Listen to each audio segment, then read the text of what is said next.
Water signs, Cancer, Pisces, and Scorpio. Welcome po sa ating channel. At ito ay inyong daily love reading for August 25, 2023.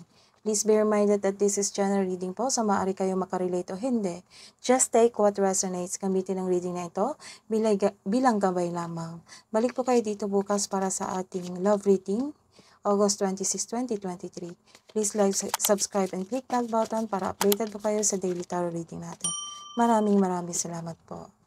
Spirit guys, ano po ang message nyo para kay water signs, Cancer, Pisces, and Scorpio single po, para sa mga single?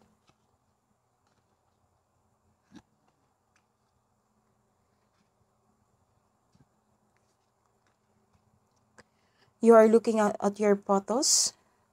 Siguro sa past love mo ito. You are missing him, missing her. Nagkaroon ng nostalgia. But now, you are making new memories towards sa iyong sarili. I need one card pa po.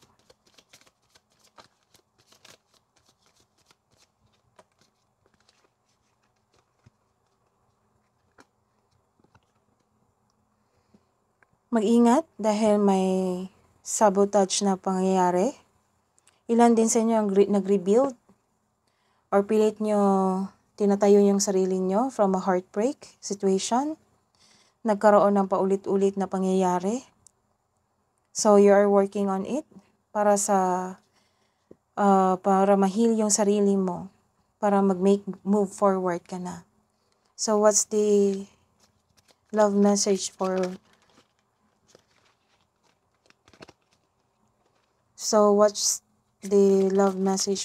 in relationship para po sa mga may relasyon?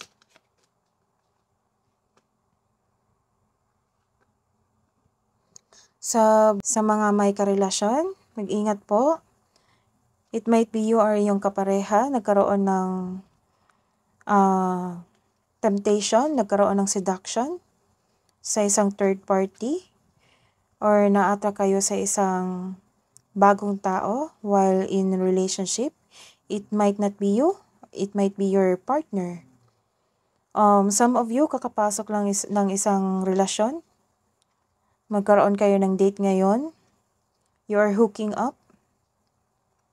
But mostly, this is a warning for a third party interference. So, may third party nga.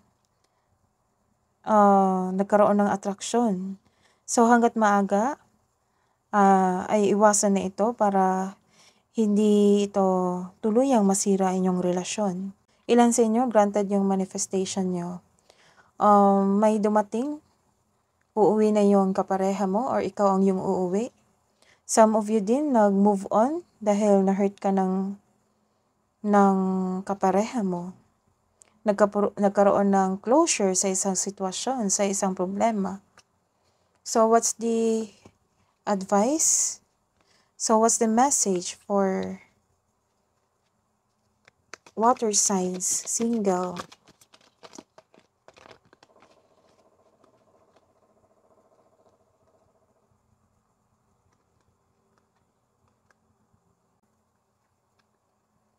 This is the confirmation na nagkaroon kayo ng self-growth dahil sa pinupush mo yung sarili mo na mag-move on. So, you are working with your healing. Hinihil mo yung sarili mo from heartbreaking situation. You've met someone. Ilan sa inyo you've met someone exciting through friends or sa mga activities.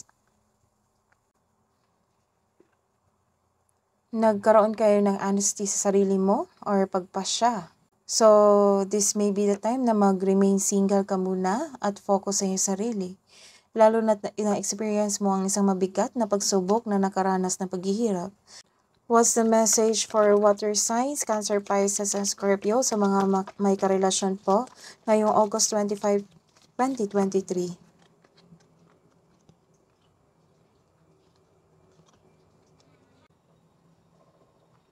Sa buhay relasyon, na may karelasyon, ilan sa inyo na wala ng interes or pagwawalang kilos dahil it might be malalim ang inyong iniisip dahil sa pagkakaroon ng third party. Open up to your partner na regarding sa opinion mo na nagkaroon ng third party situation.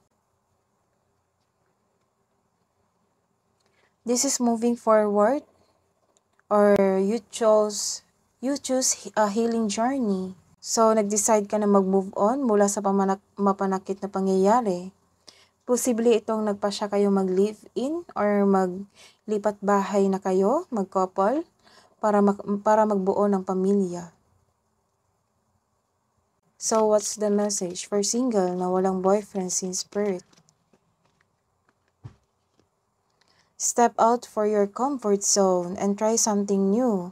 So, this is the confirmation to your love reading na makakatagpo ka ng isang new partner sa pamamagitan ng isang activities or reunion with your friends.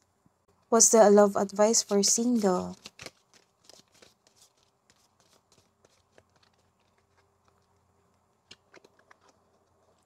You have new beginning, a new adventure awaits.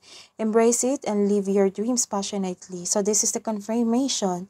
Now live out, step out from your comfort zone. What's the message for in relationship sa mga may relasyon?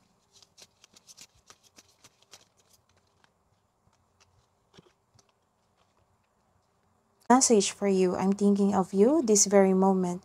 Your love fills me with light. I love you. So this is the message from your partner. That is your reading today, water signs, Cancer, Pisces, and Scorpio. Balik po kayo dito sa August 26 reading bukas. Please like, subscribe, and click bell button for notification para po updated kayo sa daily tarot reading natin. Maraming salamat po.